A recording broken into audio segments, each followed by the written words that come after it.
Who made Joseph a... Is someone listening?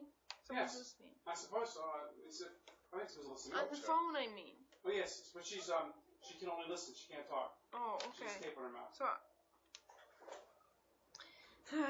who made Joseph a coat of many colors and why?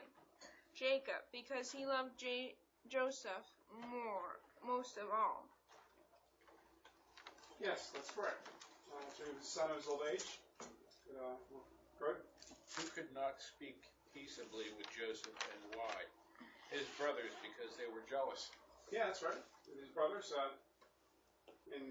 Israel loved him more than they did. He made him this coat of many colors.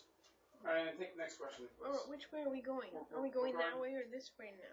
Because we're going to reverse the order now. But you're next in the reverse order. Okay. Which one were... 5. How did Jacob respond to Joseph's second dream? With doubts but thoughtfulness. Okay, that's good.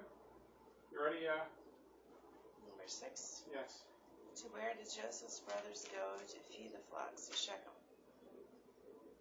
Okay, Shechem, that's right. And they later went to Dothan. And Dothan. Oh, okay. Shechem and Dothan, that's right. Was I wrong? No, you're right. No, but it was a rather cryptic question. It wasn't a very precise question. So either Shechem, Dothan, or both would be acceptable, I guess, in the case of this question. Both would probably be correct best, right? What's that?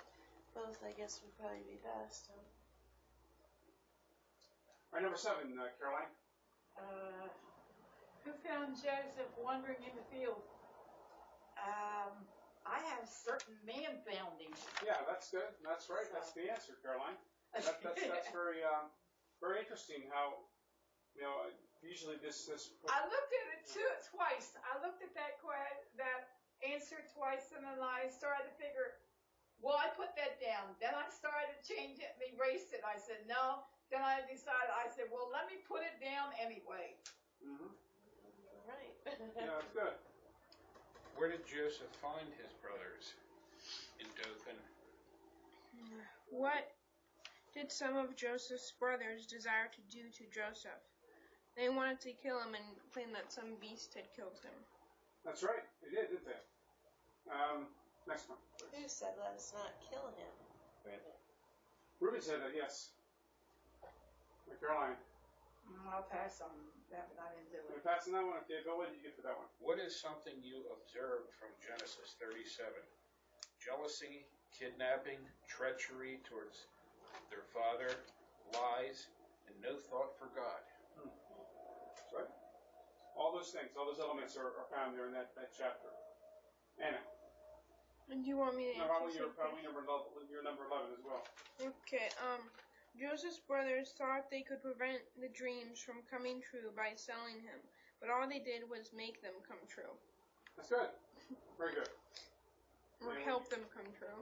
Mine's similar to Anna's. It says God's plans are not thwarted or hindered by the unbelief and wickedness or sinfulness of man, but they come to pass in his perfect timing. And number 12, Bill. What did Joseph's brothers do to him? They put him in a pit. Yes, that's right. They cast him into an empty pit. That's right. Of course, they sold him eventually, but we're not that far yet. No, we're not. Alright, what group of people were traveling with goods to trade in Egypt? Well, I put the Ishmaelites and the Midianites, but I'm not sure. They're both the same. Well, no, they're not the same. They may have been working together, but they aren't the same people. The Midianites aren't. The Midianites are children of Keturah.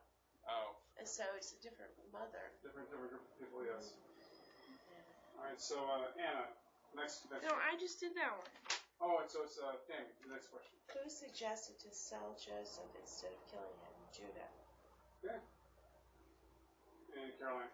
For how many pieces of silver did his brothers sell Joseph? 20? That's 20 pieces of silver. That's right. Who rent his clothes and why? Reuben. He didn't want any harm to come to Joseph. Yeah, because Joseph he came back and he saw him gone, and so he wasn't sure what happened. What? So he runs close. Right. What did Joseph's brothers do with the coat of many colors? They they dipped it in goat's blood. They dipped it in goat's blood. They gave one of the other parents that he had been killed by some beast or something. They were kind of. There wasn't room for that one of an answer. What's that? No, I know that. It's just a short line. Okay. What did Jacob believe happened to Joseph? A wild animal devoured him and killed him. That's right.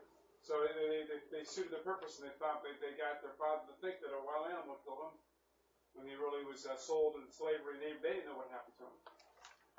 So. Oh, what about Caroline? Oh, Caroline. I'm sorry, Caroline. Mm-hmm. To whom did the Midianites sell Joseph Egypt? Yeah, Potiphar, who was an officer in Egypt. But yeah, he was in Egypt. Uh-huh. They sold him. Maybe they sold him into Egypt. And Potiphar was an officer for Pharaoh who lived in Egypt. He was in fact the captain of the guard there. And number 20, Bill. What is your favorite verse from Genesis chapter 37? I selected chapter 36 because it was pivotal. Okay. Chapter 36. Verse 36. Verse 36. Yeah, verse 36. We know what it means. I didn't know what he meant. Okay. Would you read it? Okay, and the Midianites sold him into Egypt and unto Potiphar, an officer of Pharaoh's and captain of the guard. And yeah, what's your favorite verse? I liked verse 11. And his brethren envied him, but his father observed the same. And I'm guessing from Mom's reaction that you picked the similar one? Yeah. And so I picked the same one. same verse, okay? Because right. it shows that man's wicked plans and unbelief and God's. I stopped. I'm not sure. Got something. I liked it because it showed that while his brethren didn't believe him, and his father had doubts and was unsure about it, but his father still took notice of it and didn't brush it off completely. Right. Kind of. Right. I don't know what. Okay. Any more comments about your when you picked up there, Tammy, or more comments? Caroline, what about you? Favorite verse? It's the same answer today as I picked the same one. But yes, I know you were having trouble picking one. There's a lot of them that are good verses there to pick out. So, if anyone has any questions or comments, please contact us by way of telephone or by way of email, and we'll be happy to hear from you today. We are going to the book of Genesis. We have 2 more classes before we take a summer break. We will take. Is it today and next week, or? Let me see. What's today? Is the 20th, right? And I guess it's today and Next 27th. Okay. So we'll have 2 more classes this month. This today and next week. Yeah, today and next week. So next week will be our last class until September, the first Tuesday in September. Should I investigate what that is? Sure. We're going to figure out what the first Tuesday in September I is. have it in my It's Bible. between 1 and 7. Yes, I'm going out of limb. It's 2, which is between 1 and 7. So it's September 2nd, which is the day after Labor Day, September 2nd. So we're in Genesis chapter 38 today, and we're continuing our study with Genesis. And this is a familiar chapter of Genesis. When I was talking to somebody recently, and they identified Genesis 38 as they identified it prayerfully. They knew the number, and they knew it was dealt with what it dealt with. There's other things that it deals with, but it's this famous interaction with 3 sons of Judah and the daughter-in-law of Judah, and all these different dynamics that are taking place in chapter 38. So, let's start with verse 1. Go ahead and read 2 verses. And it came to pass at the time that Judah went down from his brethren and turned in to a certain Adullamite, whose name was Harah. And Judah saw there a daughter of a certain Canaanite, whose name was Shua, and he took her and went in unto her. And she conceived and bare a son, and he called his name And she conceived again and bare a son, and she called his name Onan. And she yet again conceived and bare a son, and called his name Shelah. And he was at Chezdib when she bare him. And Judah took a wife for his firstborn, whose name was Tamar. And Judah's firstborn, was wicked in the sight of the Lord, and the Lord shewed him. And Judah said unto Omar, Go in unto thy brother's wife, and marry her, and raise up seed to thy brother. And Onan knew that she should not be his. And it came to pass, when he went in unto his brother's wife, that he spilled it on the ground, lest he should give seed to his brother. And the thing which he did displeased the Lord, wherefore he slew him also. So, we have here a situation about Judah. And Judah, we know who is the father of Judah. Do we know? Yeah, who's the father of Judah? Jacob. Also called Israel. Now, would you make an adjustment with the drapes for me, please? Which sort of adjustment? Do you want Just both close of them adjusted? Just close the drapes, if you don't mind. Both of them. Yes, and I'll try to help. And thank you. And so, if you have any questions or comments, please, appreciate you doing this. If you have any questions or comments, please call us at questions@pftbc.org. If you want to email us at 816-7839. Email? Yeah, they'll catch on what I'm saying. Email us at 856-816-7839. Or if you want to send a text message, text us to questions@pftbc.org. And of course, you know what I mean as far as communicating to us by phone or by email or by way of text message. We do like hearing from people that call up or that send text messages or that, and we've just closed the blinds, so smoke signals are not available today. But maybe on another day we can send smoke signals as well. But then they'll be overcast, we can't see them anyway. But anyway, we do like to hear comments from you. Any questions, please contact us and send us some questions. But it says here, and it came to pass that Judah, again, Judah is the son of Israel, the son of Jacob. And yet, how many, Tammy, how many brothers did Judah have? How many brothers? How many brothers? He had 11. He had 11 brothers. That's right. He had 11 brothers. And with this passage is talking about the wife of Judah. In verse 1, it came to pass that Judah went down from his brethren and he turned into a certain Edolamite. His name was Hara. And Judah saw there a daughter of a certain Canaanite. His name was Shuha. And so Shuha is the... Leave it over there.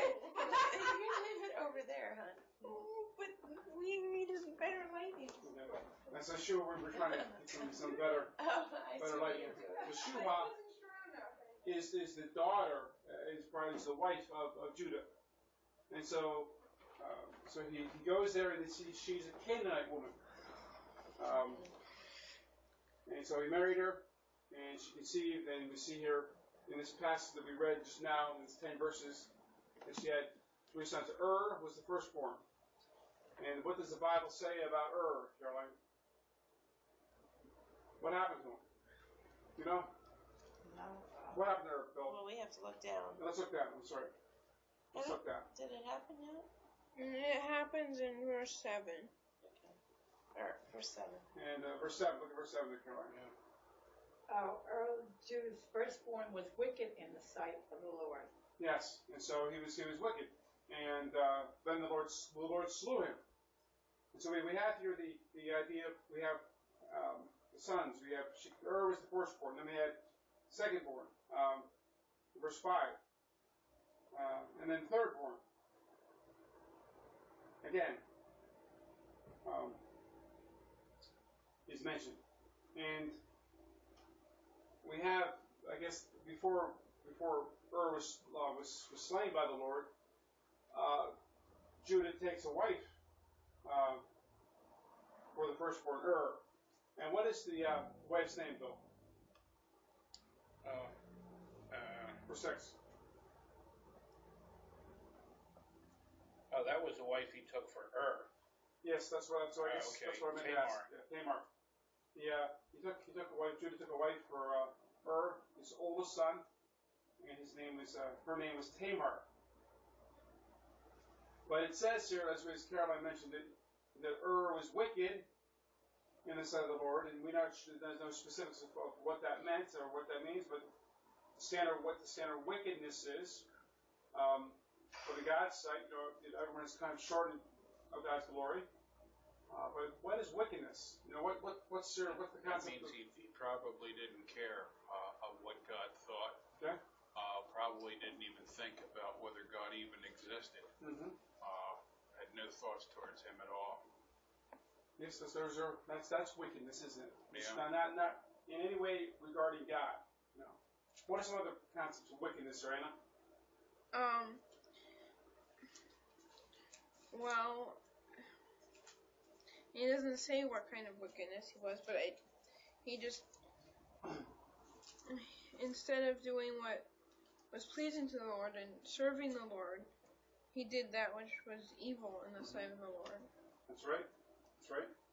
Kind of like during the times of the judges later on, it's the same thing. People did that which was right in their own eyes, and then later beyond the times of judges, during the times of the kings, people are still being wicked. They're building groves, and they're having high places and doing sacrifice and having idols. All these different things. Yeah. How about we just say it's the general theme of history? Yes. People doing that which was right in their own eyes. Yes, that is the general theme of history.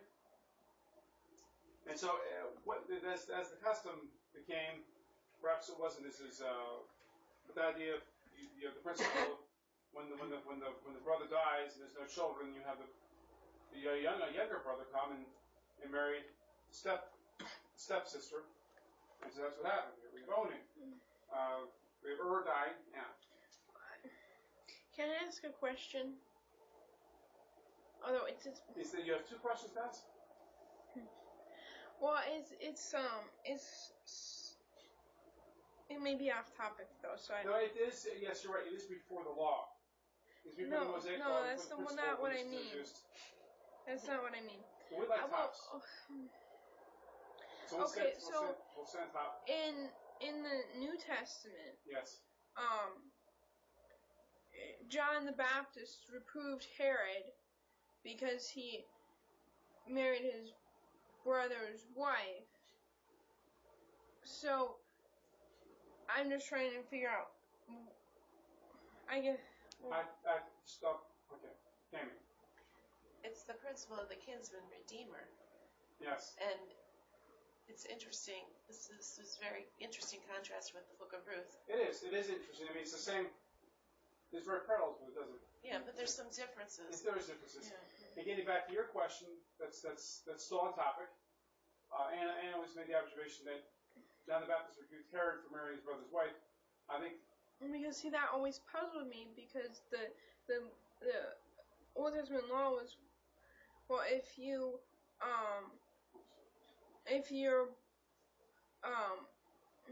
brother dies without leaving seed, then the younger brother was to raise up seed before his brother. I think what's implied there in what John is saying is his wife Herodias' husband was still living, and perhaps Herod's wife was still living. Okay. And so he married the wife before the brother died. Okay. And he married his wife perhaps before his wife died. But clearly, I think it was something that was the problem, I believe. Okay. We need to look at a parallel passage to see if that's painted that clearer for us. But I think that's what's going on. Okay.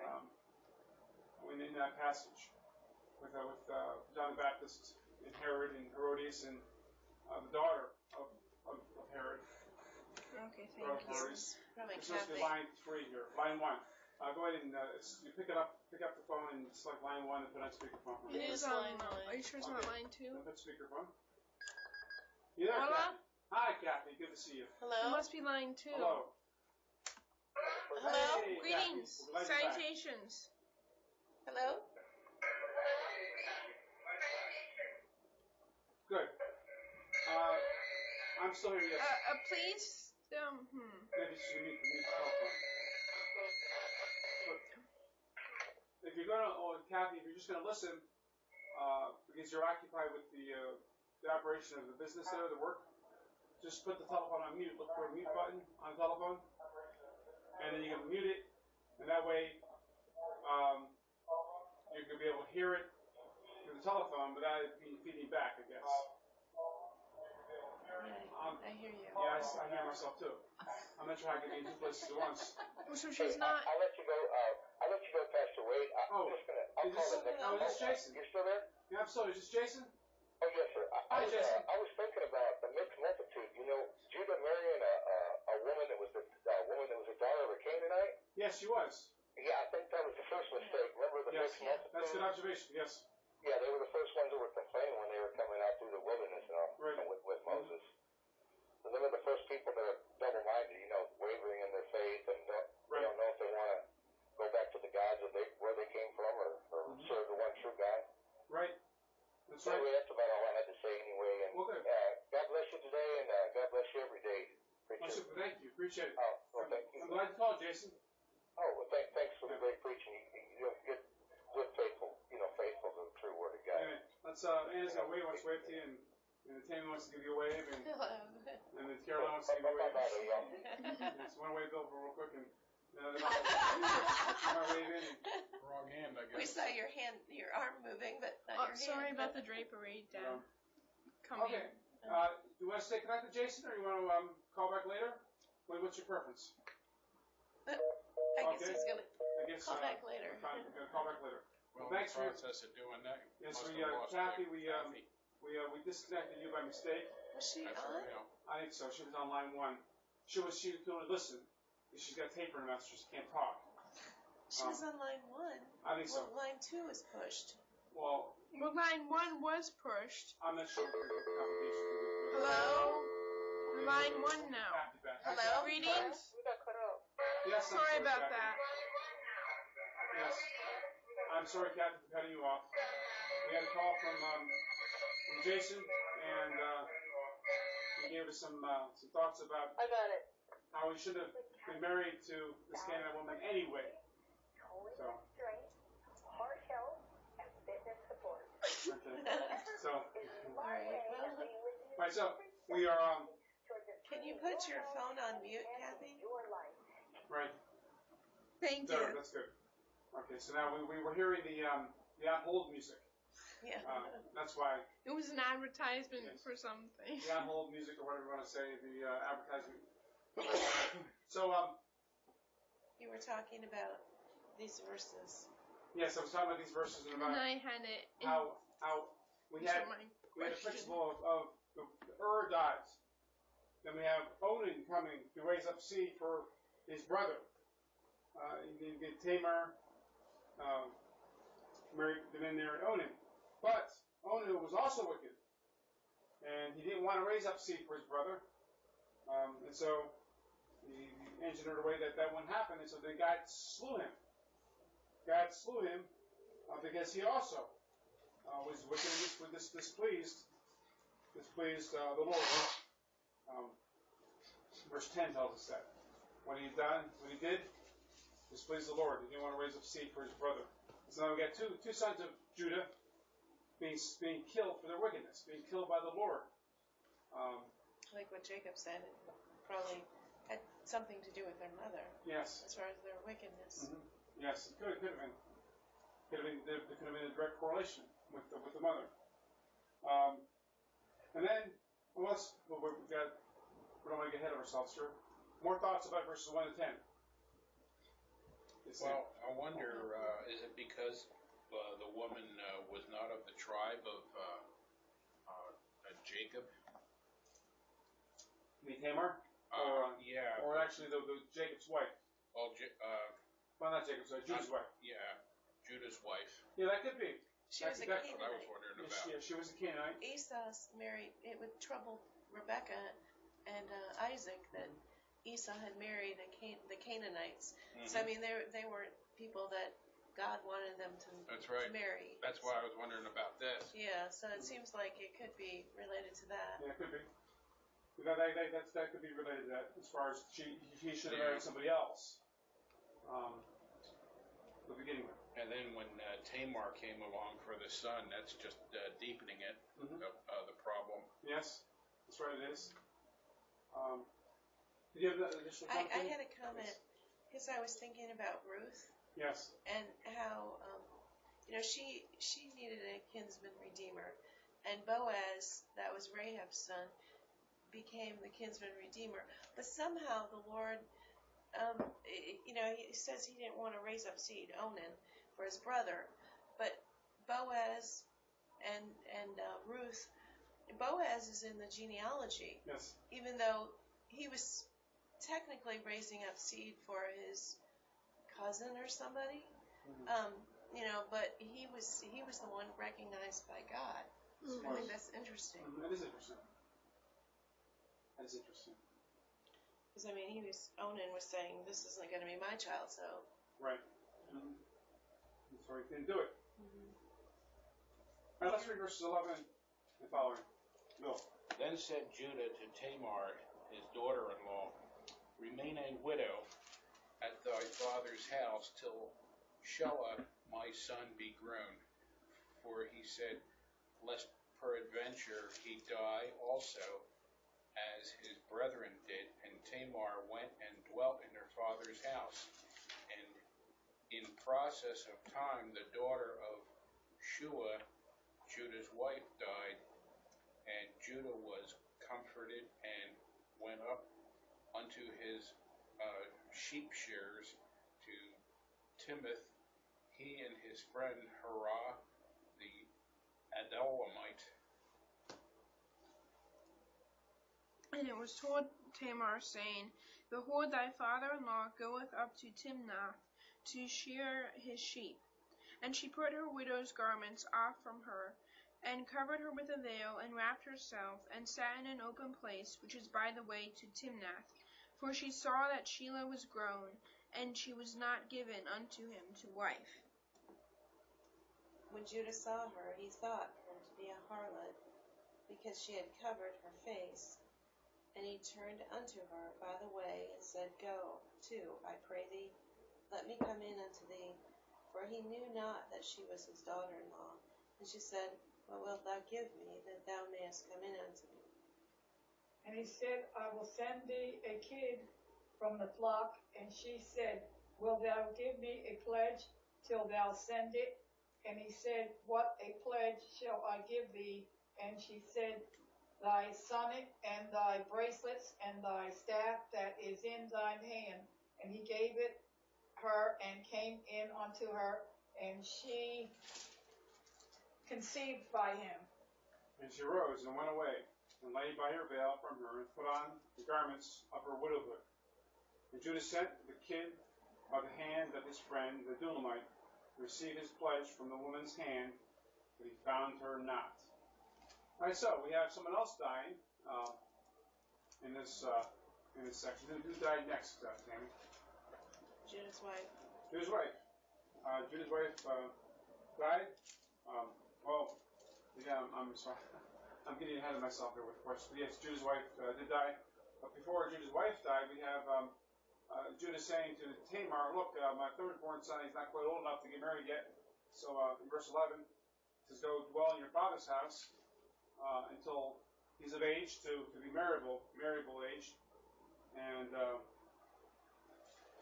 so Judah wanted her to remain back at her house, her father's house, because he didn't want the youngest son to die either, anyway. But in verse 12, as Tammy was saying, this is when we have the wife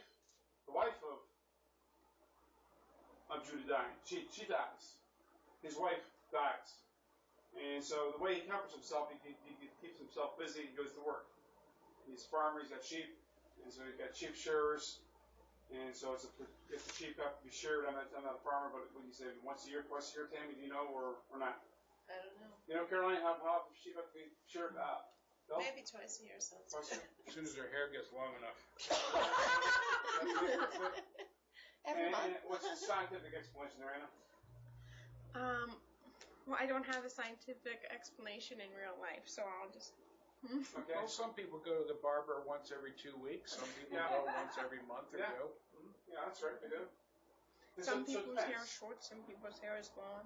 Yeah, some people, it depends. How But much yeah, wool I do think you they want? share them. They remove the wool once, twice a year. If anyone Probably knows, in the spring. you know, in the spring and the fall, maybe I'm not sure when they do it, but I don't know if they would do it in the fall. no, they probably won't. Just in the spring, They need it to keep warm. I don't once a know. year. Maybe not. Yeah, maybe they do it once a year and take it off, and that's when we have a dog friend. And every now and then he gets his coat sheared, I guess. And it looks different. It looks like it's crew cut. He's this big bushy dog. Poodle? Not a poodle. It's just it's a golden retriever, I think. Oh, okay. Golden retriever that. Yeah, they grow long hair. Isn't he a golden retriever? Our dog I friend? think so. And then I guess when he, Oh, Bo. yeah. Oh, of course. Then We when don't he want to gets, embarrass him. Well, he's why not going would to we get embarrassed. embarrass him? He's not watching. His friends aren't How do you watching. know? He could be watching at somebody else's house. Could Yeah, be on he their could be. computer. He could have pulled up all by himself. I know. I thought you were talking about Tucker. Oh, no. No. He could do a shearing too, Yes, that's right. He could. but I've never seen one. Right. And so anyway, the idea of the sheep shearer. So there, he's going to comfort himself. His wife dies, and he's gonna keep himself busy. And so he goes down to his friend's place, and he gets sheep shearers to Timnath, and he's got a friend, and the Dulamite that's there. That's going to help him in this process of shearing the sheep. Now in verse 13, what did Tamar find out about this event? Caroline, did she know that he was going there to sheep shearer place? He was told, he was saying, behold, thy father-in-law goeth up to Tamar to shear his sheep. Yeah, so he was told to go and to shear the sheep, I guess. yeah, she was told that he was there. And I'm not sure exactly why. Maybe they wanted her to ask about the third-born son or what the story was, but she was told. And now what she does here in verse 14 is it's puzzling. But it's nonetheless, the scripture records it. And so she puts away her garments of widowhood. I guess that we have different types of garments that people would wear. The young women would wear a certain type of garment. The married women would wear another sort of garment. The widows would wear a third sort of garment. So there could be something about the garment they'd be able to identify them as a certain type of either young woman or a married woman or a widow woman. And then there's a third category of the Fourth women. category. Is that fourth category? Fourth category. I'm working on my counting here. Can't figure out if I have 4 fingers or 5 fingers. But the fourth category. And so she puts off her garments of widowhood, and then she covers her face with a veil, which is at least in this particular veil was what the women of ill repute would wear. They would cover their face. Now, again, this is a cultural thing. It varies from culture to culture. Today, we don't have women that we can't tell whether they're married, unmarried, or a woman, probably a widow. But at one point in time, in American history, the widows would wear black for a month The or Victorian Too age. long. during the Victorian age. Do you know how long it was? It was 6 months, was it? Was it 6 Well, months? it depended on whether it was there was a whole big long thing. Okay, It there was depended a on protocol. who it was. Was it your mother? Was it your father? Was it your child? Was it your husband? And was it your brother? Was it a sister? Was it a friend? Mm-hmm. That's interesting. So there's a protocol about how long you would dress in black during this Victorian era here in this country. But anyway. Oh, and then there was first morning and second morning, and it's all right. It was. That's What do you mean?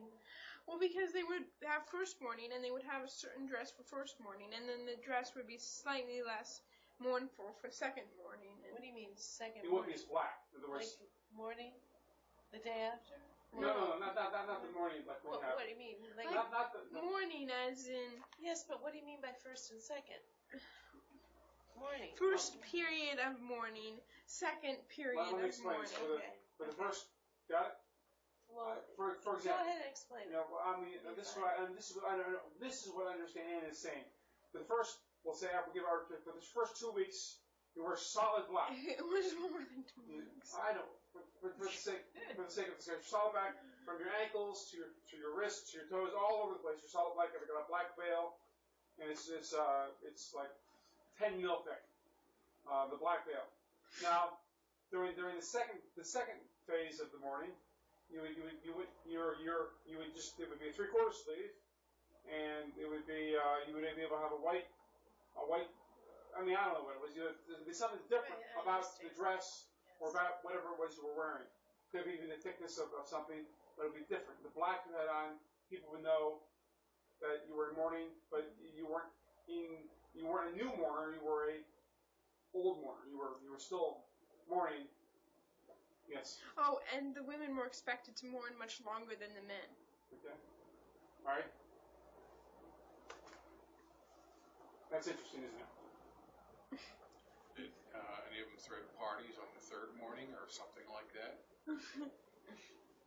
I'm not sure they had third mornings. Good day. Yeah. I don't remember. Well, since we're talking about mourning, this is a totally incidental thing. It doesn't really fit. But in the time of Israel, Jeremiah told the wailing women to weep. I mean, they were like professional wailers. And they wept, and that's what they did. And so it's kind of interesting. We don't really do anything like that today. No, we don't. We don't. I mean, if somebody was walking down the street, no one would even know, that anyone died. It's like, but in that time, we see those in the New Testament time as well. And perhaps the whalers probably had a good story to tell here and there. with the Lazarus. Part of Greco-Roman culture as well. Yes. Also, the Greco-Roman culture also had the professional mourners. And many ancient cultures. Yes, it's interesting, isn't it? We have our unofficial historian. Who is really a science major. An amateur historian. That's good, Anna. Thank you for that information. And so, we have here Tamar puts away her garments of widowhood, and she puts on this veil. Like the veil of shadow over your face. Yeah, something like that. Where I sit, there's different. It's a little different than that. No, it was different than that. It was actually something over. Yes. We could actually cover the face. Not light. The face, perhaps the head. So she put the veil on and wrapped herself and sat in an open place. And the reason she did this, she saw the third born was grown. Shelah was grown, and he was not given to her in marriage. Now, I'm not sure if she's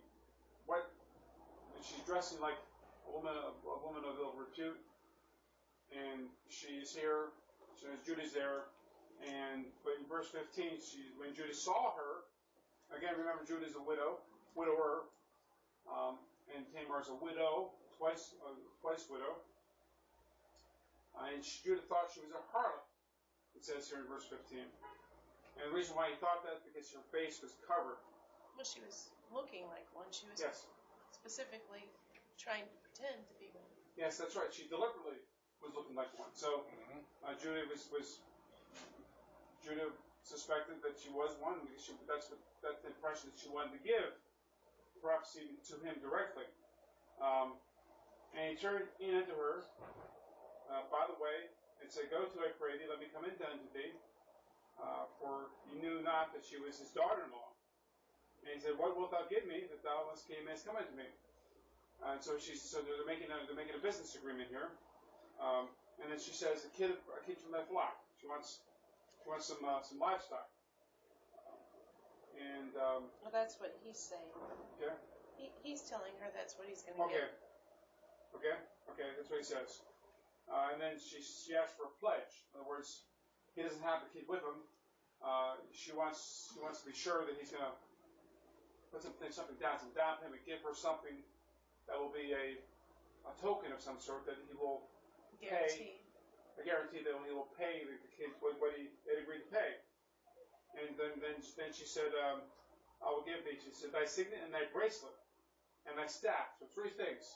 A signet, a bracelet, and staff. So I guess a signet is what he would set up a ring he would have on. It wouldn't necessarily be a ring, it would be like a stamp, but something that would be identifiable to him when he worked with documents of some sort. It would be a signet.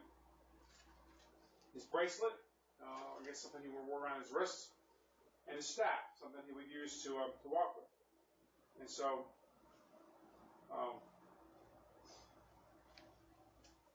she, after this agreement. Do we read all this? Where We read verse 20, didn't we? Yep. Yes. And after she put her veil off from her, so she went away, took the veil off, she went back to her father's house to inspect.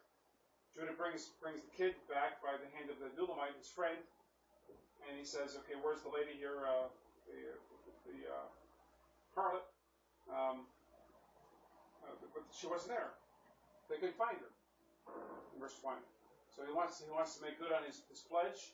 He wants to get his signet, his bracelet, and his staff back. But he brings the kid back to that area where he was, which they were, and she's not to be found. She had taken her veil off and she went back to her father's house. More thoughts on these verses, verses 1 to 20. We do welcome your questions, your comments. Please send them to questions at bftbc.org or give us a phone call at 856-816-7839. Either phone call or a text message would work at that phone number, I believe. So, Bill, 21 please. Then he asked the men of that place, saying, where is the harlot that was openly by the wayside? And they said, there was no harlot in this place. And he returned to Judah and said, I cannot find her. And also the men of the place said that there was no harlot in this place. And Judah said, let her take it to her, lest we be ashamed.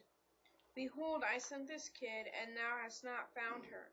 And it came to pass about 3 months after that it was told Judah, saying, Tamar thy daughter-in-law hath played the harlot, and also, behold, she is with child by whoredom.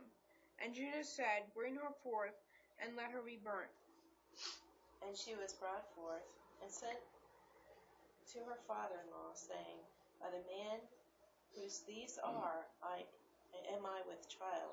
And she said, discern, I pray thee, whose are these, the signet, and bracelets, and staff? And Judah acknowledged them, and said, she hath been more righteous than I, because that I gave her not to Shelah my son. And he knew her again no more. And it came to pass in the time of her travail, that behold, twins were in her womb. And it came to pass when she travailed, that the one put out his hand, and the midwife took and bound upon his hand a scarlet thread, saying, this came out first. And it came to pass, as he drew back his hand, that behold, his brother came out, and she said, how hast thou broken forth? This breach be upon thee. Therefore his name is called Perez. And afterward came out his brother, with the scarlet thread upon his hand. His name was Zerah. Some interesting events here in the last part of chapter 38. And so in verse 21, he's looking for he's taking the kid back to that area, and he wants to make good on his pledge. And the men of the area say, he's asking where the harlot is, and the men of the area says there's no harlot in this area. There was never one before. There's not one now. And so Judah, he feels like he's going to be shamed in verse 23. He thought he's going to be shamed, and so he's looking all over for Tamar, who he doesn't know is Tamar, to give his pledge to her, the kid of the goats. And what transpires in verse 24, Bill?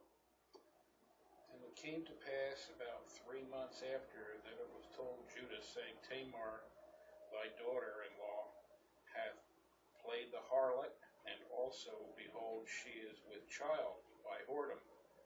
And Judah said, bring her forth, and let her be burnt. All right, so we have your Judah. Yes, it is. Judah's learning that his daughter-in-law Tamar is with child by whoredom, and so he's he's quick to make a sentence for her. She wants her to suffer by being burned, by being killed by way of burning, by being burned at the stake. I'm not sure if they had a stake or how they would do it in those days, but nonetheless, that was what they would do for people that would be found with a child without being married and all these different things. But there'll be later on during law, both man and woman would be stoned. So Judah would also be required to die, but yet he doesn't realize that he's been found out yet. Yeah. Only he knew that he had been with some harlot, even if he didn't know. Yes. Anyway. Right. Or he'd been with someone, or never. And, yeah, I understand. I mean, he himself should have known better, yes, because he himself had sinned. Sure, he did. He did. Seems like a drastic judgment. Someone who is guilty of the same thing. Yes, it is a drastic judgment. And he was still not admitting it. No. He was guilty of anything. No, it wasn't. He was just concerned about his shame. Yeah, that's right. And he doesn't want to. He was concerned about his reputation. Yeah. And now it's been recorded for us. Yeah, and he's shamed. He didn't want to be shamed in the fact that he needed to pay his bargain. According to verse 23, well, I don't know if it was because he didn't pay, but he didn't want it to be known by word of mouth from the harlot to say, well, yes, he didn't pay, but in other words, who didn't he pay? It was who she was. Yes. That was going to shame him. That's right. Who he thought she was. And so he makes this statement in 25. It says, and when she brought forth, she sent to her father-in-law, saying, the man these are, I am with child. So the signet, the bracelet, and the staff. And he says, pray thee discern whose these are. And so Judah, in verse 26, he acknowledges the fact that they are his bracelets, they are his signet, that is his staff. It says, she hath been more righteous than I, because I withheld Shelah, my son. And so he understands that he should have done that. He should have given Shelah, his son, to wife, brought to husband to marry Tamar. And so and we have here the birth of these children. They're twins. They're twins. Interesting thing here, we have during the birthing process, during the birth, we have one of the twins, the youngest of the twins. He's the younger of the twins. There you go. The younger of the twins. Thank you, Anna. The younger of the twins.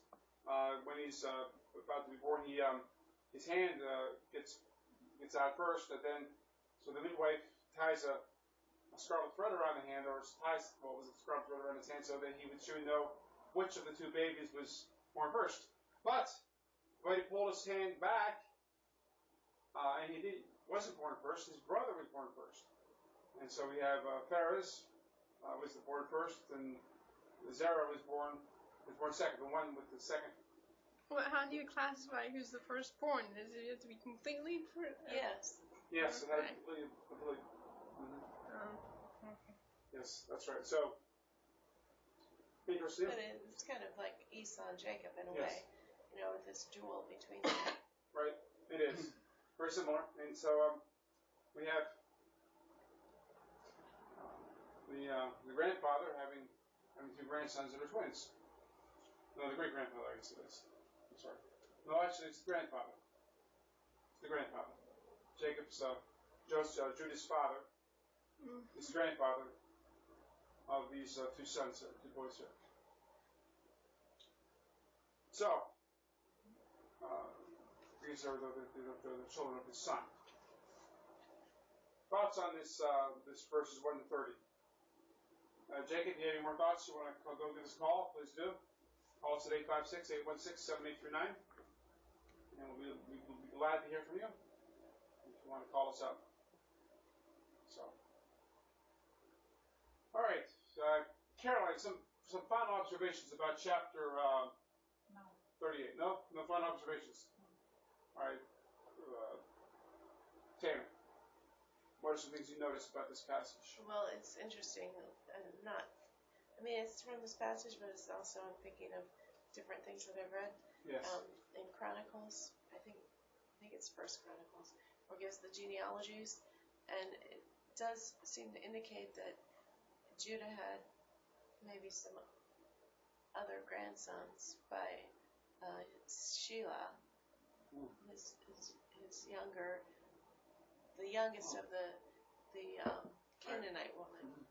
And it's just interesting because the line came through this whole situation. So that tells us something about, even though, everyone, he judged Tamar to be wicked. Mm-hmm. That's really what he was doing, because he felt like she was the reason that all his sons were dying. But it was really his sons who were wicked. Yes, that's right. And the line of Christ comes through Pharis. Yes, it does. Mm-hmm. Messianic line comes through Pharis. So, and that is interesting. Pharis is mentioned in the genealogies as being in the line of the Messiah. Yeah. Well, it seems like quite a messed up situation, but like Mom was saying, in the end, God used like it says in whatever Psalms, I guess, the wrath of men shall praise thee. So like even though it seemed like things were flying out of control, God was still in control. Right. More. Do you have another question there? I have another thought. I was just thinking, since Shelah wasn't given, it would be the kinsman redeemer. So Tamar was taking everything into her own hands. Yes, she was. And she was going to the next of kin, I suppose. I don't know. Yeah, that's Would he true. be the next of kin? I guess it would have been. No, that would make sense. The father. It seems horribly evil and wicked, but yet maybe that's what she was thinking. Maybe. Unless it would be a cousin of some sort of. Yeah, I don't know how that would work. If it would actually, maybe.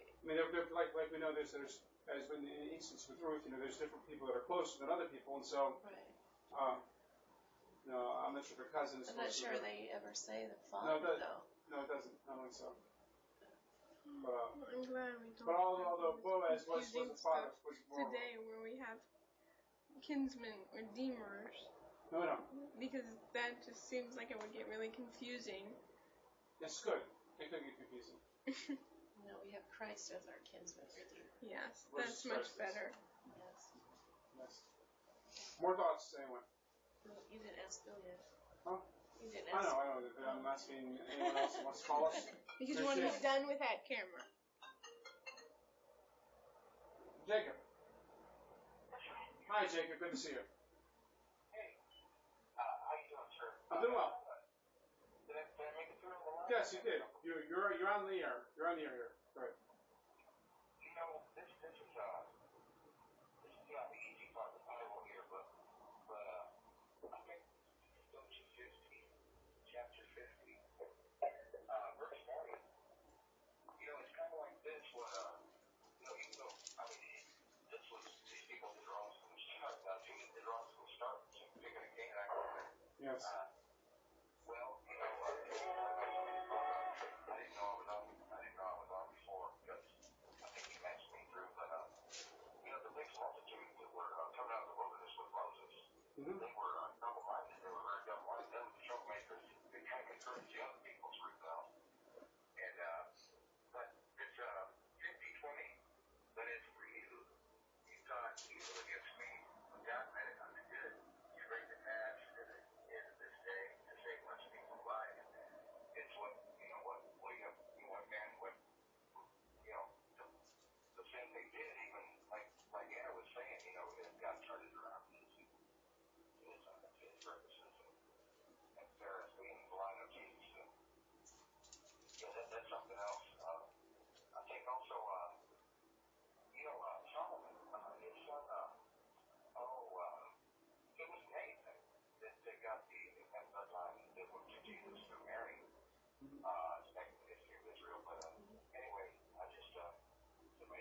Yes, it is. It is amazing.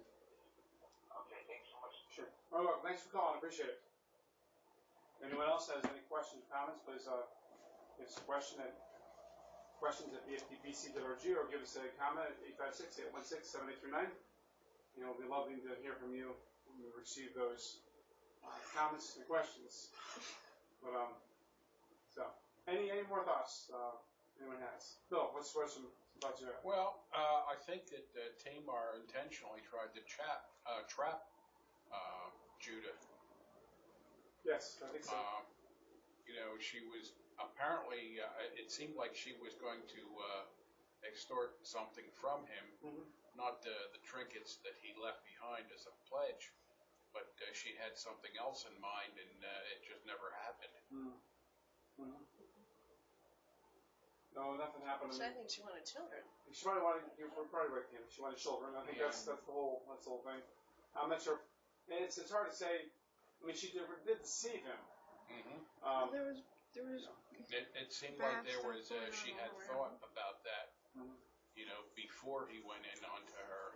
Right, and she had a plan. She was suspecting that would happen. I think what happened. I'm not sure if she was expecting to have her children, conceive children, but she did. And I think what Tammy was saying, she wanted children. Like every Jewish woman wanted children. She probably was Jewish. I mean, she was probably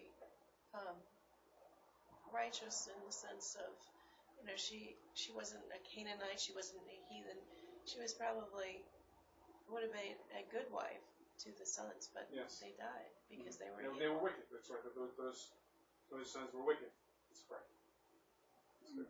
She got tired of, and then she was upset with Judah because he didn't want his son to die, and so he was sort of, well, not letting, being overprotective. That's right. He essentially was. He was blaming her. Yeah. That's right. Judah was blaming Tamar, well, it was the son's own wickedness. She wasn't unrighteous. She wasn't wicked. Well, then Judah shaped up after a while in coming chapters.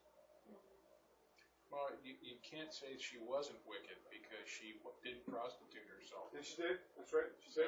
Well, therefore Judah was wicked. He went into a prostitute. That's right, he was. So we're all wicked, essentially. So